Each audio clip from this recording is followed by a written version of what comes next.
ਵਾਹਿਗੁਰੂ ਜੀ ਕਾ ਖਾਲਸਾ ਵਾਹਿਗੁਰੂ ਜੀ ਕੀ ਫਤਿਹ। ਮੈਂ ਤੁਹਾਡੀ ਹੋਸਟ ਨੀਲਮ ਕੌਰ ਤੇ ਮੈਂ ਟੀਵੀ 84 ਦੇ ਸਾਰੇ ਦਰਸ਼ਕਾਂ ਤੇ ਸਰੋਤਿਆਂ ਦਾ ਨਿੱਘਾ ਸਵਾਗਤ ਕਰਦੀ ਹਾਂ ਪ੍ਰੋਗਰਾਮ ਸੱਚੋ ਸੱਚ ਵਿੱਚ, ਜਿਹੜੇ ਇਸ ਪ੍ਰੋਗਰਾਮ ਨਾਲ ਦੇਸ਼ਾਂ ਵਿਦੇਸ਼ਾਂ ਤੋਂ ਜੁੜ ਚੁੱਕੇ ਨੇ। ਖਾਲਸਾ ਅਫੇਅਰ ਸੈਂਟਰ ਦੇ ਸੰਚਾਲਕ ਡਾਕਟਰ ਅਮਰਜੀਤ ਸਿੰਘ ਜੀ ਰੋਜ਼ਾਨਾ ਦੀ ਤਰ੍ਹਾਂ ਸਟੂਡੀਓ ਵਿੱਚ ਮੇਰੇ ਨਾਲ ਸ਼ਾਮਲ ਨੇ। ਆਓ ਨਾ ਮਿਲ ਕੇ ਅੱਜ ਦੀਆਂ ਅਹਿਮ ਵਿਚਾਰਾਂ ਕਰਦੇ ਹਾਂ। जी डॉक्टर साहब वाहिगुरू जी का खालसा वाहिगुरू जी की फतेह। जी डॉक्टर साहब जी आया नूं प्रोग्राम सचो सच विच बहुत शुक्रिया जी। डॉक्टर साहब अज 28 जुलाई 2017 13 सावन नानकशाही संमत 549 ਦਾ ਦਿਨ ਹੈ ਤੇ ਡਾਕਟਰ ਸਾਹਿਬ ਪ੍ਰੋਗਰਾਮ ਸ਼ੁਰੂ ਕਰਨ ਤੋਂ ਪਹਿਲਾਂ ਅਸੀਂ ਆਪਣੇ ਦਰਸ਼ਕਾਂ ਤੇ ਸਰੋਤਿਆਂ ਦੀ ਜਾਣਕਾਰੀ ਲਈ ਦੱਸ ਦਈਏ ਵੀਅਰਸ, ਜੇ ਤੁਸੀਂ ਹੱਕ ਸੱਚ ਇਨਸਾਫ ਤੇ ਪੈਰਾ ਦਿਨ ਦਾ ਇੱਕੋ ਇੱਕ ਚੈਨਲ ਟੀਵੀ 84 ਨੂੰ ਦੇਖਣਾ ਚਾਹੁੰਦੇ ਹੋ ਤਾਂ ਤੁਸੀਂ ਦੇਖ ਸਕਦੇ ਹੋ ਸਪੈਕਟਰਮ ਕੇਬਲ, ਆਰਚਿਨ cable, Bell 5 cable in Canada, roku, Jadoo box, ਸ਼ਾਵਾ, ਫੇਸਬੁੱਕ, ਆਨਲਾਈਨ ਸਟ੍ਰੀਮਿੰਗ, ਟੀਵੀ 84 ਦੀ ਐਪ ਰਾਹੀਂ, ਗਲੋਬਲ ਸੀਪੀਐਨ ਦੀ ਐਪ ਰਾਹੀਂ ਤੁਸੀਂ ਟੀਵੀ 84 ਨੂੰ ਦੇਖ ਸਕਦੇ ਹੋ। ਜੀ ਡਾਕਟਰ ਸਾਹਿਬ, ਪਹਿਲੇ ਇਸ਼ੂ ਬਾਰੇ ਤੁਹਾਡੇ ਵਿਚਾਰ ਜਾਣਨਾ ਚਾਹਾਂਗੇ, ਕੀ ਕਹਿਣਾ ਚਾਹੋਗੇ ਤੁਸੀਂ? ਦੇਖੋ, ਪਿਛਲੇ ਕਈ ਮਹੀਨਿਆਂ ਤੋਂ ਕਸ਼ਮੀਰ ਦਾ ਇਸ਼ੂ ਜਿਹੜਾ ਹੈ ਉਹ ਇੱਕ ਪਾਸੇ ਕਸ਼ਮੀਰੀਆਂ ਦੀ ਕੁਰਬਾਨੀ, ਉਹਨਾਂ ਦੇ ਬੱਚੇ ਬੱਚੀਆਂ, ਉਹਨਾਂ ਦੀਆਂ ਬੀਬੀਆਂ, ਉਹਨਾਂ ਦਾ ਸੜਕਾਂ ਤੇ ਨਿਕਲਣਾ ਔਰ ਭਾਰਤੀ ਫੌਜ ਵੱਲੋਂ ਕਸ਼ਮੀਰ ਦੇ ਅੰਦਰ ਬੜੀ ਜ਼ਬਰਦਸਤ ਘੇਰਾਬੰਦੀ। ਈਵਨ ਅੱਜ ਸ੍ਰੀਨਗਰ ਦੇ ਵਿੱਚ ਜਿਹੜੀ ਮੁੱਖ ਮਸਜਿਦ ਹੈ, ਸ਼ਾਇਦ ਜਾਮਾ ਮਸਜਿਦ ਹੀ ਉਸ ਨੂੰ ਕਹਿੰਦੇ ਨੇ, ਉਸ ਨੂੰ ਵੀ ਉਹਨਾਂ ਨੇ ਬਾਕੀਆਂ ਜਿਹੜਾ ਆ, ਕਿਉਂਕਿ ਫਰਾਈਡੇ ਖਾਸ ਨਮਾਜ਼ ਦਾ ਦਿਨ ਹੁੰਦਾ ਹੈ, ਉਸ ਨੂੰ ਉਹਨਾਂ ਨੇ ਕੱਟ ਆਫ ਕਰ ਦਿੱਤਾ ਹੈ, ਲੋਕਾਂ ਦੀ ਆਮਦ ਨੂੰ ਰੋਕ ਦਿੱਤਾ ਹੈ। ਸੋ ਇਹਨਾਂ ਹਾਲਾਤਾਂ 'ਚ ਵੀ ਕਸ਼ਮੀਰ ਦੇ ਲੋਕ ਆਪਣੀ ਆਜ਼ਾਦੀ ਦੇ ਲਈ ਪੂਰੀ ਤਰ੍ਹਾਂ ਲਾਮਬੰਦ ਵੀ ਨੇ, ਵਚਨਬੱਧ ਵੀ ਨੇ, ਦ੍ਰਿੜ ਵੀ ਨੇ ਜੀ। ਲੇਕਿਨ ਜਦੋਂ ਅਸੀਂ ਇੱਕ ਪਾਸੇ ਤਾਂ ਜੰਮੂ ਕਸ਼ਮੀਰ ਦੇ ਵਿੱਚ ਬੀਜੇਪੀ ਔਰ PDP, ਜਿਹਦੇ ਕਿ ਮਹਿਬੂਬਾ ਮੁਫਤੀ ਚੀਫ ਮਿਨਿਸਟਰ ਹੈ, ਇਸ ਦੇ ਪਿਓ ਦੇ ਨਾਲ ਹੀ ਕੰਪਰੋਮਾਈਜ਼ ਉਹਨਾਂ ਦਾ ਹੋਇਆ ਸੀ, ਡੈਥ ਹੋਈ, ਫਿਰ ਇਹਨੇ ਬੀਬੀ ਨੇ ਟੇਕ ਓਵਰ ਕੀਤਾ। ਇਹਨਾਂ ਦੀ ਗਵਰਨਮੈਂਟ ਹੈ ਜਿਹਦੇ 'ਚ ਡਿਪਟੀ ਚੀਫ ਮਿਨਿਸਟਰ ਜਿਹੜਾ ਉਹ BJP ਦਾ ਜੀ। ਦੂਸਰੇ ਪਾਸੇ ਅਸੀਂ ਦੇਖਦੇ ਹਾਂ ਕਿ ਜਿਹੜਾ BJP ਦਾ ਇਲੈਕਸ਼ਨ ਮੈਨੀਫੈਸਟੋ ਰਿਹਾ ਹੈ ਔਰ ਜਿਹੜੀ ਪੋਜੀਸ਼ਨ ਲਗਾਤਾਰ ਇਹਨਾਂ ਦੀ ਪਿਛਲੇ ਲਗਭਗ 70 ਸਾਲ ਤੋਂ ਰਹੀ, 1950 ਤੋਂ ਬਾਅਦ,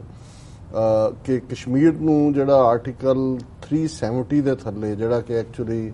ਸੰਵਿਧਾਨ ਦੀ ਧਾਰਾ 35A ਦੇ ਥੱਲੇ ਆਰਟੀਕਲ 370 ਨੂੰ ਉਸ ਵੇਲੇ ਦੇ ਪ੍ਰੈਜ਼ੀਡੈਂਟ ਡਾਕਟਰ ਰਾਜਿੰਦਰ ਪ੍ਰਸਾਦ ਦੇ ਹੁਕਮ ਥੱਲੇ, ਆਰਡੀਨੈਂਸ ਥੱਲੇ ਜਿਹੜਾ ਸਪੈਸ਼ਲ ਪਾਵਰਸ ਦਿੱਤੀਆਂ ਗਈਆਂ ਸੀ, ਜਿਨ੍ਹਾਂ ਦੇ ਵਿੱਚ ਕੋਈ ਵੀ ਆਊਟਸਾਈਡਰ ਜੰਮੂ ਕਸ਼ਮੀਰ ਦੇ ਵਿੱਚ ਪ੍ਰਾਪਰਟੀ ਨਹੀਂ ਲੈ ਸਕਦਾ ਜੀ, ਔਰ ਕੋਈ ਵੀ ਜਿਹੜਾ ਫੈਸਲਾ ਭਾਰਤੀ ਪਾਰਲੀਮੈਂਟ ਦਾ ਆਟੋਮੈਟਿਕਲੀ ਜੰਮੂ ਕਸ਼ਮੀਰ ਤੇ ਲਾਗੂ ਨਹੀਂ ਹੁੰਦਾ ਜਦੋਂ ਤੱਕ ਕਿ ਜੰਮੂ ਕਸ਼ਮੀਰ ਦੀ ਅਸੈਂਬਲੀ ਉਹਨੂੰ ਪਾਸ ਨਾ ਕਰੇ। ਇਸੇ ਹੀ ਆਰਟੀਕਲ 370 ਦੇ ਥੱਲੇ ਜਿਹੜਾ ਜੰਮੂ ਕਸ਼ਮੀਰ ਦਾ ਆਪਣਾ ਅਲੱਗਾ ਝੰਡਾ, ਜਿਹੜਾ ਕਿ ਭਾਰਤੀ ਝੰਡੇ ਦੇ ਨਾਲ ਜਿਹੜਾ ਹੁੰਦਾ ਹੈ, ਔਰ ਇਸ ਤੋਂ ਇਲਾਵਾ ਜਿਹੜੀ ਸ਼ਰਤ ਇਹਨਾਂ ਨੇ ਬਾਅਦ 'ਚ ਤੋੜ ਦਿੱਤੀ ਇਹ ਸੀ ਕਿ ਵੀ ਜਿਹੜਾ ਜੰਮੂ ਕਸ਼ਮੀਰ ਦਾ ਮੁਖੀ ਹੋਏਗਾ ਉਹਨੂੰ ਮੁੱਖ ਮੰਤਰੀ ਨਹੀਂ ਕਿਹਾ ਜਾਏਗਾ, ਬਾਕੀ ਸਟੇਟਾਂ ਵਾਂਗ ਉਹਨੂੰ ਸਦਰ ਕਿਹਾ ਜਾਏਗਾ ਜਾਂ ਪ੍ਰੈਜ਼ੀਡੈਂਟ ਕਿਹਾ ਜਾਏਗਾ। ਜ਼ਾਹਰ ਹੈ ਵੀ ਇਹ ਆਰਟੀਕਲ 370 ਹੋਣ ਦੇ ਬਾਵਜੂਦ ਜੋ ਕਸ਼ਮੀਰੀਆਂ ਦੇ ਨਾਲ ਪਿਛਲੇ 70 ਸਾਲ ਤੋਂ ਸਲੂਕ ਹੋ ਰਿਹਾ ਹੈ, ਉੱਥੇ ਕਦੇ ਵੀ ਭਾਰਤੀ ਫੌਜ ਦੀ ਗਿਣਤੀ 5 ਲੱਖ ਤੋਂ ਘਟੀ ਨਹੀਂ ਹੈ, ਹੁਣ ਤਾਂ 7-8 ਲੱਖ ਦੇ ਕਰੀਬ ਹੈ। ਔਰ ਇਹ 7-8 ਲੱਖ ਫੌਜ ਤੋਂ ਇਲਾਵਾ ਜਿਹੜੀਆਂ ਇਹਨਾਂ ਨੇ ਪਿਛਲੇ 30-40 ਸਾਲ 'ਚ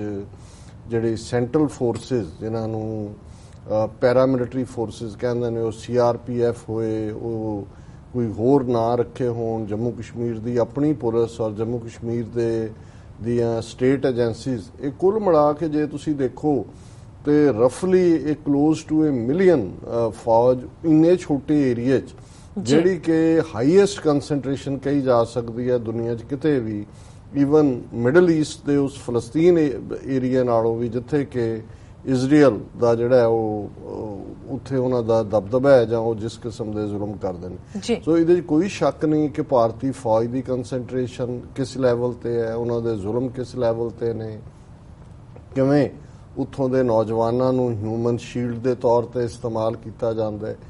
ਕਿਵੇਂ ਜੋ ਪੈਲਟ ਗਨਸ ਦਾ ਇਸਤੇਮਾਲ ਜਿਹਨੇ ਸੈਂਕੜਿਆਂ ਨੂੰ ਨਬੀਨੇ ਅੰਨੇ ਬਣਾ ਦਿੱਤਾ ਹੈ ਔਰ ਹਜ਼ਾਰਾਂ ਨੂੰ ਜ਼ਖਮੀ ਕੀਤਾ ਹੈ ਜੀ। ਇਹਦੇ ਬਾਵਜੂਦ ਕਿਉਂਕਿ BJP ਦਾ ਇਲੈਕਸ਼ਨ ਮੈਨੀਫੈਸਟੋ ਪਹਿਲੇ ਦਿਨ ਤੋਂ ਹੀ ਇਹ ਰਿਹਾ ਕਿ ਅਸੀਂ ਆਰਟੀਕਲ 370 ਜਿਹੜਾ ਉਹ ਖਤਮ ਕਰ, ਜਿਹੜੀਆਂ 3-4 ਚੀਜ਼ਾਂ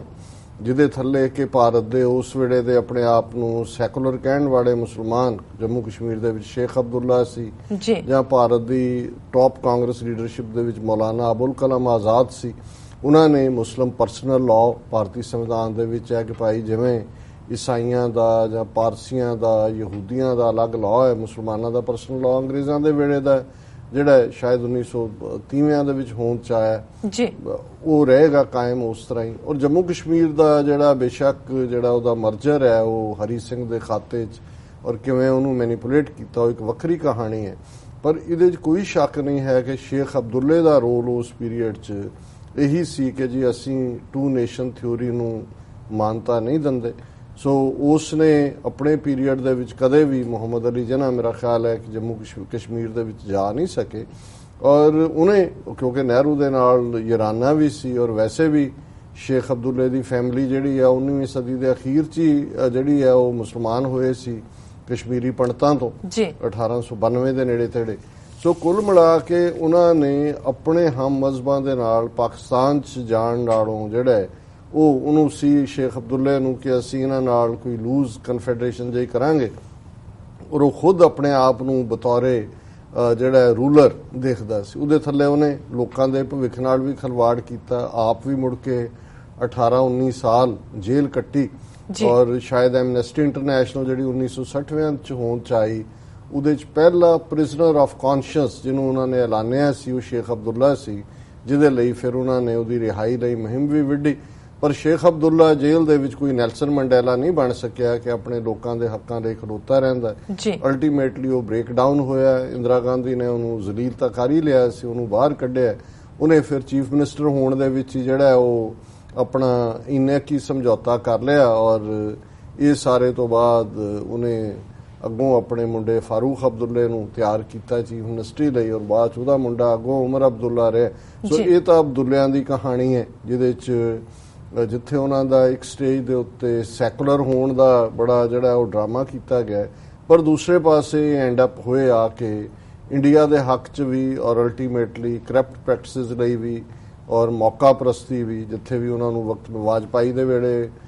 ਜਿਹੜਾ ਉਹਨੇ ਫਾਰੂਕ ਅਬਦੁੱਲੇ ਨੇ ਉਹਦੀ ਸਰਕਾਰ ਦੇ ਨਾਲ ਹੱਥ ਮਿਲਾਏ, ਫਿਰ ਕਾਂਗਰਸ ਨਾਲ ਵੀ ਰਹੇ ਜੀ। ਸੋ ਇਹ ਇੱਕ ਵੱਖਰੀ ਕਹਾਣੀ ਹੈ, ਪਰ ਇਹਦੇ 'ਚ ਕੋਈ ਸ਼ੱਕ ਨਹੀਂ ਹੈ ਕਿ ਆਰਟੀਕਲ 370 ਦੇ ਮੁੱਦੇ ਦੇ ਉੱਤੇ ਭਾਵੇਂ ਕਿ ਅਬਦੁੱਲੇ ਨੂੰ ਜਦੋਂ ਕੈਦ ਦੇ ਵਿੱਚ ਪਾਇਆ ਉਹਨਾਂ ਨੇ ਉਹਨਾਂ ਦੇ ਟੱਬਰਾਂ 'ਚੋਂ ਕੋਈ ਜਾਂ ਦੂਜੇ ਕੋਈ ਜਿਹੜਾ ਗੁਲਾਮ ਮੁਹੰਮਦ ਬਖਸ਼ੀ, ਸ਼ਾਇਦ ਬਖਸ਼ੀ ਗੁਲਾਮ ਮੁਹੰਮਦ, GM ਸਾਦਕ, ਇਸ ਕਿਸਮ ਦੇ ਮੀਰ ਕਾਸਮ, ਇਸ ਕਿਸਮ ਦੇ ਚੀਫ ਮਿਨਿਸਟਰ ਵੀ ਲੱਭੇ, ਲੇਕਿਨ ਇਹ ਕਦੇ ਨਹੀਂ ਹੋਇਆ ਵੀ ਕਿਸੇ ਨੇ ਆਰਟੀਕਲ 370 ਦੇ ਮੁੱਦੇ ਤੇ ਸਮਝੌਤਾ ਕੀਤਾ ਹੋਏ ਕਿ ਉਹਨੂੰ ਤੋੜ। ਹੁਣ ਇਹ ਗੱਲ ਇਹਨਾਂ ਨੇ ਦੇਖ ਲਈ, ਬੀਜੇਪੀ ਹਕੂਮਤ ਨੇ ਵੀ, ਕਿ ਵੀ ਇਹ ਅਲਟੀਮੇਟਲੀ ਪੋਲੀਟੀਕਲੀ ਇਹ ਫੈਸਲਾ ਲੈਣ ਦਾ ਮਤਲਬ ਹੋਏਗਾ ਕਿ ਵੀ ਬਿਲਕੁਲ ਕਸ਼ਮੀਰ ਦੇ ਵਿੱਚ ਤਾਂ ਬਗਾਵਤ ਤਾਂ ਆਲਰੇਡੀ ਹੈਗੀ ਹੈ ਕਿ ਵੀ ਉਹ ਬਿਲਕੁਲ ਆਊਟ ਆਫ ਕੰਟਰੋਲ ਹੋਏਗਾ। ਹੁਣ ਉਹਨਾਂ ਨੇ ਜਿਹੜਾ ਦੂਸਰਾ ਰਸਤਾ ਲੱਭਿਆ ਉਹ ਹੈ ਕਨਸਟੀਟਿਊਸ਼ਨਲ, ਸੰਵਿਧਾਨਕ। ਹੁਣ ਜਦੋਂ ਅਸੀਂ ਦੇਖਦੇ ਹਾਂ ਕਿ ਵੀ ਇੱਕ ਪਾਸੇ ਭਾਰਤ ਦੇ ਵਿੱਚ ਜਿਸ ਹੱਦ ਤੱਕ ਜਾ ਕੇ ਹੁਣ ਸੁਪਰੀਮ ਕੋਰਟ ਹਿੰਦੂਤਵੀਆਂ ਦੀ ਫੇਵਰ ਕਰ ਰਿਹਾ, ਫੇਵਰ ਤਾਂ ਪਹਿਲਾਂ ਵੀ ਜੇ ਅਸੀਂ ਦੇਖੀਏ ਕਿ ਸੁਪਰੀਮ ਕੋਰਟ ਨੇ ਜੇ ਆਪਣਾ ਫਰਜ਼ ਨਿਭਾਇਆ ਹੁੰਦਾ ਤਾਂ ਫਿਰ ਨਵੰਬਰ 84 ਦੀ ਸਿੱਖ ਨਸਲਕੁਸ਼ੀ ਦਾ ਸੂ ਮੋਟੋ ਨੋਟਿਸ ਵੀ ਲਿਆ ਜਾ ਸਕਦਾ ਸੀ। ਰਾਦਰ ਉਹਨਾਂ ਦਿਨਾਂ 'ਚ ਜਦੋਂ ਕਿ ਸਾਰਾ ਪਹਿਲਾ ਹਫ਼ਤਾ ਦਿੱਲੀ ਦੇ ਵਿੱਚ ਔਰ ਭਾਰਤ ਭਰ 'ਚ ਸਿੱਖਾਂ ਦਾ ਕਤਲੇਆਮ ਹੁੰਦਾ ਰਿਹਾ, ਉਹ ਭਾਰਤੀ ਸੁਪਰੀਮ ਕੋਰਟ ਜਿਹੜਾ ਮਰੇ ਕੁੱਤੇ ਦਾ ਵੀ ਨੋਟਿਸ ਲੈ ਲੈਂਦਾ ਕਿ ਜੀ ਦਿੱਲੀ ਦੀ ਸੜਕ ਤੇ ਕੁੱਤਾ ਮਰਿਆ ਪਾਇਆ ਗਿਆ ਔਰ ਇਹ ਕਰੂਐਲਿਟੀ ਹੈ ਵਿਦ ਦ ਐਨੀਮਲਸ ਜੀ। ਉਹਨਾਂ ਨੂੰ ਹਜ਼ਾਰਾਂ ਜਿਹੜੇ ਨੇ ਉਸ ਸ਼ਹਿਰ ਦੇ ਵਿੱਚ ਸੜੇ ਸਿੱਖ ਨਜ਼ਰ ਨਹੀਂ ਆਏ ਕਿ ਵੀ ਔਰ ਉਹਨਾਂ ਦੇ ਉੱਤੇ ਹੋ ਰਹੇ ਜ਼ੁਲਮ ਨਜ਼ਰ ਨਹੀਂ ਆਏ। ਚਲੋ ਮੰਨ ਲਓ ਉਦੋਂ ਨਹੀਂ ਲਿਆ ਗਿਆ, ਫਿਰ ਉਸ ਤੋਂ ਬਾਅਦ 32-33 ਸਾਲ ਹੋ ਗਏ ਨੇ, ਇਹ ਸਾਰਾ ਹਿੱਸਾ ਛੋਟੀਆਂ ਅਦਾਲਤਾਂ ਦੇ ਵਿੱਚ ਕਦੇ ਹੋ ਗਿਆ ਜੀ ਹੁਣ ਤੁਸੀਂ ਲਾਈ ਡਿਟੈਕਟਰ ਟੈਸਟ ਕਰ ਲਓ, ਪੋਲੀਗ੍ਰਾਫ ਕਰ ਲਓ, ਹੋ ਗਿਆ ਨਹੀਂ ਹੋ ਗਿਆ, ਜਗਦੀਸ਼ ਟਾਈਟਲਰ ਹੋਏਗਾ। ਉਹਨਾਂ ਦੇ ਰਾਦਰ ਜਿਨ੍ਹਾਂ ਨੂੰ ਮਾੜੀ ਮੋਟੀ ਛੋਟੀਆਂ ਅਦਾਲਤਾਂ 'ਚ ਆਮ ਜਿਹੜੇ ਕ੍ਰਿਮੀਨਲ ਸੀ ਉਹਨਾਂ ਨੂੰ ਸਜ਼ਾ ਵੀ, ਉਹਨਾਂ ਦੀਆਂ ਵੀ ਜ਼ਮਾਨਤਾਂ ਹੋ ਰਹੀਆਂ ਨੇ ਜੀ। ਪਰ ਇਸ ਸਭ ਦੇ ਬਾਵਜੂਦ ਸੁਪਰੀਮ ਕੋਰਟ 'ਚ ਭਾਵੇਂ ਉਹਨਾਂ ਨੇ ਹੁਣ ਇੱਕ ਪਗੜੀਧਾਰੀ ਚੀਫ ਜਿਹੜਾ ਉਹ ਸੁਪਰੀਮ ਕੋਰਟ ਦਾ ਚੀਫ ਜਸਟਿਸ ਲਾਇਆ ਹੋਇਆ, ਔਰ ਮੈਂ ਦੇਖ ਰਿਹਾ ਸੀ, ਮੈਂ ਕਿਹਾ ਵੀ ਵਾਹ, ਹਿੰਦੂਤਵਾ ਦਾ ਕਿਆ ਵੇਚਣ ਦਾ ਮਾਰਕੀਟਿੰਗ ਦਾ ਅੰਦਾਜ਼ ਹੈ ਕਿ ਜਦੋਂ ਹੁਣ ਰਾਮਨਾਥ ਜਿਹੜਾ ਇੱਕ ਦਲਿਤ ਜਿਹਨੂੰ ਪ੍ਰੈਜ਼ੀਡੈਂਟ ਲਾਇਆ ਹਿੰਦੂਤਵਾ ਦਾ ਪੱਕਾ ਕਾਰਡ ਹੋਲਡਰ, ਤੇ ਉਹਨੂੰ ਜਿਹੜਾ ਜਸਟਿਸ ਖੇਰ ਪੱਗ ਵਾਲਾ ਦਾੜੀ ਕੱਟੀ ਹੋਈ ਉਹ ਉਹਨੂੰ ਸਹੁੰ ਚੁਕਾ ਰਿਹਾ ਸੀ। ਮੈਂ ਕਿਹਾ ਕਹਿਣਗੇ ਜੀ ਕਿੱਥੇ ਅਸੀਂ ਨਾਜ਼ੀਆਂ ਵਰਗਿਆਂ, ਦੇਖੋ ਪ੍ਰੈਜ਼ੀਡੈਂਟ ਇੱਕ ਦਲਿਤ, ਉਹਨੂੰ ਸਹੁੰ ਚੀਫ ਜਸਟਿਸ ਇੱਕ ਸਿੱਖ। ਸੋ ਕੁੱਲ ਮਿਲਾ ਕੇ ਉਹੀ ਚੀਫ ਜਸਟਿਸ ਹੈ ਜਿਹਨੇ ਕੁਝ ਸਮਾਂ ਪਹਿਲਾਂ ਇਹ ਕਿਹਾ ਕਿ ਜੀ ਮੈਨੂੰ ਹਿੰਦੂ ਹੋਣ ਦਾ ਫਖਰ ਹੈ।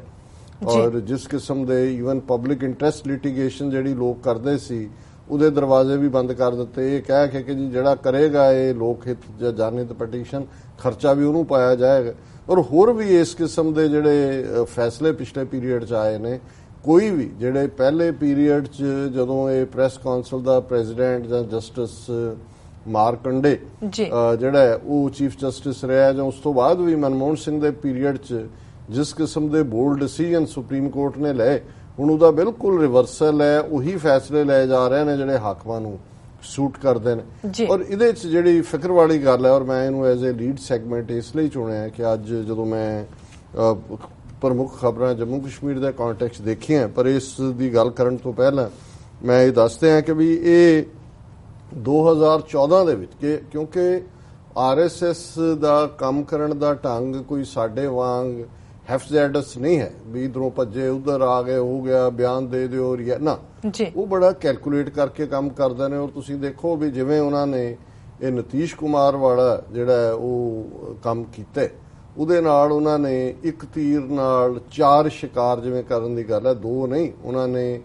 ਹਿੰਦੂ ਬੈਲਟ ਦੇ ਵਿੱਚ ਕਾਊ ਬੈਲਟ ਨੂੰ ਕੰਟਰੋਲ ਕੀਤਾ ਜੀ। ਉਹਦੀ ਸਪੋਰਟ ਦੇ ਨਾਲ ਉਹਨਾਂ ਨੇ ਅੱਗੋਂ ਰਾਜ ਸਭਾ ਦੇ ਵਿੱਚ ਆਪਣੀ ਮੈਜੋਰਟੀ ਲੈਣੀ ਹੈ। ਫਿਰ ਲਾਲੂ ਯਾਦਵ ਔਰ ਦੂਸਰੇ ਜਿਹੜੇ ਮਿਲ ਕੇ ਨਤੀਸ਼ ਕੁਮਾਰ ਨੂੰ ਪ੍ਰਾਈਮ ਮਿਨਿਸਟਰ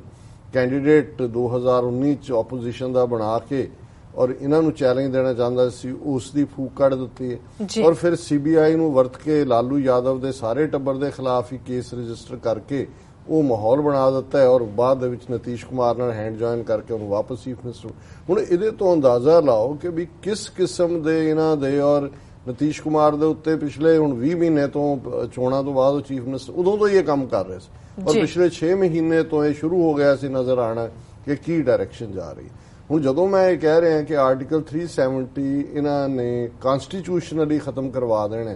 ਤੇ ਉਸ ਦਾ ਬੇਸ ਇਹਨਾਂ ਨੇ 2014 ਦੇ ਵਿੱਚ ਲੈ ਕੀਤਾ, ਜਦੋਂ ਕਿ ਇੱਕ NGO ਇਹਨਾਂ ਦੀ ਬਣਾਈ ਹੋਈ ਵੀ ਦਾ ਸਿਟੀਜ਼ਨਸ, ਉਸ ਨੇ ਸੁਪਰੀਮ ਕੋਰਟ ਦੇ ਵਿੱਚ ਰਿਟ ਪਟੀਸ਼ਨ ਫਾਈਲ ਕੀਤੀ ਕਿ ਜੀ ਜਿਹੜਾ ਆਰਟੀਕਲ 35A ਹੈ, ਜਿਹਦੇ ਚੋਂ ਆਰਟੀਕਲ 370 ਨਿਕਲਦਾ ਹੈ, ਉਹਨੂੰ ਸਟ੍ਰਾਈਕ ਡਾਊਨ ਕੀਤਾ ਜਾਏ। ਕਿਉਂ? They contended that President couldn't have amended to Constitution by the 1954 order and it was supposed to be a temporary provision। ਕਿਉਂਕਿ ਇਹ ਜਿਹੜਾ ਸਮਝੌਤਾ ਸ਼ੇਖ ਅਬਦੁੱਲੇ ਨਾਲ ਹੋ ਕੇ ਜਿਹੜਾ ਆਰਟੀਕਲ 370 ਆਇਆ 1954 ਚ ਆਇਆ ਸੀ, ਅੰਡਰ ਪ੍ਰੈਜ਼ੀਡੈਂਸ਼ੀਅਲ ਆਰਡੀਨੈਂਸ, ਸੰਵਿਧਾਨ ਦੇ ਵਿੱਚ ਉਹਨੂੰ ਇਨਸਰਟ ਕੀਤਾ ਗਿਆ। ਹੁਣ ਇਸ ਪੈਟੀਸ਼ਨ 'ਚ ਉਹਨੇ ਕਿਹਾ ਕਿ ਜੀ ਇਹ ਪ੍ਰੈਜ਼ੀਡੈਂਟ ਤਾਂ ਜਿਹੜਾ ਇਹ ਪਰਮਾਨੈਂਟਲੀ ਕਨਸਟੀਟਿਊਸ਼ਨ ਨੂੰ ਅਮੈਂਡ ਕਰ ਹੀ ਨਹੀਂ ਸਕਦਾ, ਇਹ ਤਾਂ ਟੈਂਪਰੇਰੀ ਪ੍ਰੋਵੀਜ਼ਨ ਸੀ। ਔਰ ਹੁਣ ਕਿਉਂਕਿ 1954 ਤੋਂ ਲੈ ਕੇ ਹੁਣ 50 ਸਾਲ ਤੋਂ ਜ਼ਿਆਦਾ ਟਾਈਮ ਹੋ ਗਿਆ, ਹੁਣ ਇਹਨੂੰ ਸਟ੍ਰਾਈਕ ਡਾਊਨ ਕਰੋ, ਖਤਮ ਕਰੋ। ਫਿਰ ਉਹਨਾਂ ਨੇ ਕਿਹਾ said the state government under the guise of Article 350A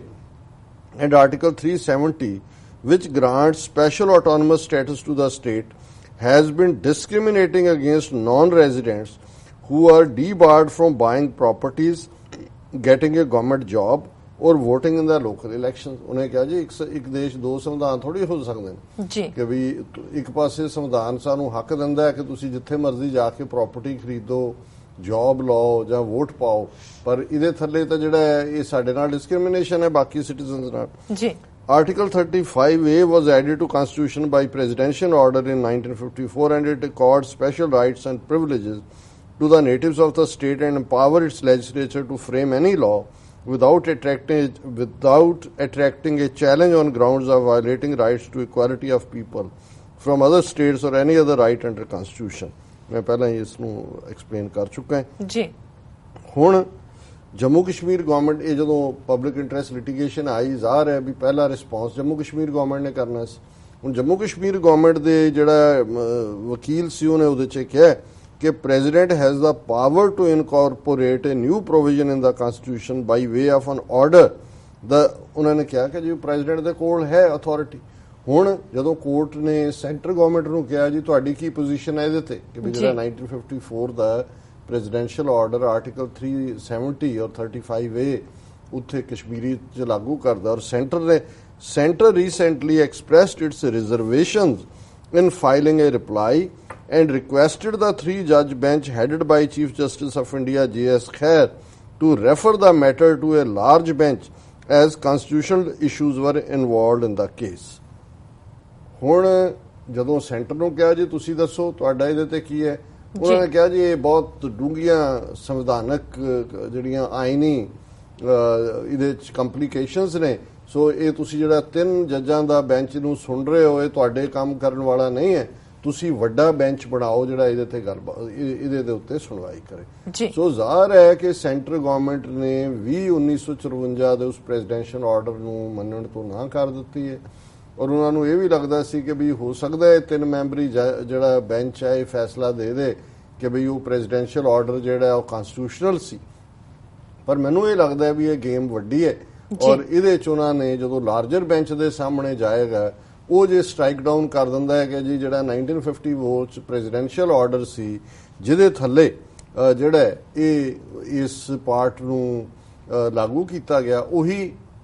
unconstitutional ਹੈ ਤੇ ਗੱਲ ਸਾਰੀ ਮੁੱਕ ਜਾਂਦੀ ਹੈ, ਨਾ ਰਹੇ ਬਾਂਸ ਨਾ ਵੱਜੇ ਬੰਸਰੀ। ਔਰ ਮੇਰਾ ਖਿਆਲ ਹੈ ਕਿ ਵੀ ਇਹਨਾਂ ਦੀ ਸਟੂਜ ਬਣੀ ਹੋਈ ਮੁੱਖ ਮੰਤਰੀ ਜਿਹੜੀ ਹੈ ਮਹਿਬੂਬਾ ਮੁਫਤੀ ਉਹਨੂੰ ਵੀ ਇਹ ਗੱਲ ਕਿਤੇ ਨਾ ਕਿਤੇ ਸਮਝ ਆ ਗਈ ਹੈ ਕਿ ਵੀ ਇਹ ਤਾਂ ਹੁਣ ਫਾਈਨਲ ਕੁਹਾੜਾ ਚੱਲਣਾ ਹੈ ਕਨਸਟੀਟਿਊਸ਼ਨਲ। ਔਰ ਕੱਲ ਉਹ ਦਿੱਲੀ ਦੇ ਵਿੱਚ ਐਡਰੈਸ ਕਰ ਰਹੇ ਸੀ ਇੱਕ ਸੈਮੀਨਾਰ ਨੂੰ ਜਿਸ ਦਾ ਜਿਹੜਾ ਵਿਸ਼ਾ ਜਿਹੜਾ ਉਹ ਤਾਂ ਡਿਫਰੈਂਟ ਸੀ, ਉਹਦਾ ਸਬਜੈਕਟ ਸੀ, ਪਰ ਚਲੋ ਐਨੀਵੇ ਉਸ 'ਚ ਹੁਣੇ ਔਰ ਇਹ ਜਿਹੜੀ ਖਬਰ ਦੀ ਹੈਡਲਾਈਨ ਬਣੀ ਹੈ ਉਹਦੇ 'ਚ ਉਹਨੇ ਕਿਹਾ serious ramifications if J&K special status tinkered with Mehbooba. ਉਹਨੇ ਕਿਹਾ ਜੀ ਇਹ ਬਹੁਤ ਜਿਹੜਾ ਇਸ ਦੇ ਬੜੇ ਗੰਭੀਰ ਸਿੱਟੇ ਨਿਕਲਣਗੇ ਜੇ ਆਰਟੀਕਲ 370 ਦੇ ਥੱਲੇ ਜਿਹੜਾ ਜੰਮੂ ਕਸ਼ਮੀਰ ਨੂੰ ਸਪੈਸ਼ਲ ਸਟੇਟਸ ਦਿੱਤਾ ਹੈ ਉਹਦੇ ਨਾਲ ਕੋਈ ਛੇੜਛਾੜ ਕੀਤੀ ਗਈ। Jammu and Kashmir Chief Minister Mufti on Friday warned that any tinkering with special status granted to state will have serious ramifications and there will be no one to hold the tricolor ਕਿ ਜੇ ਇਹਦੇ ਨਾਲ ਤਬਦੀਲੀ ਹੋਈ ਤਾਂ ਫਿਰ ਕਸ਼ਮੀਰ ਦੇ ਵਿੱਚ ਕੋਈ ਤਿਰੰਗਾ ਚੁੱਕਣ ਵਾਲਾ ਨਹੀਂ ਰਹੇਗਾ। At a seminar here she spoke on issues like Article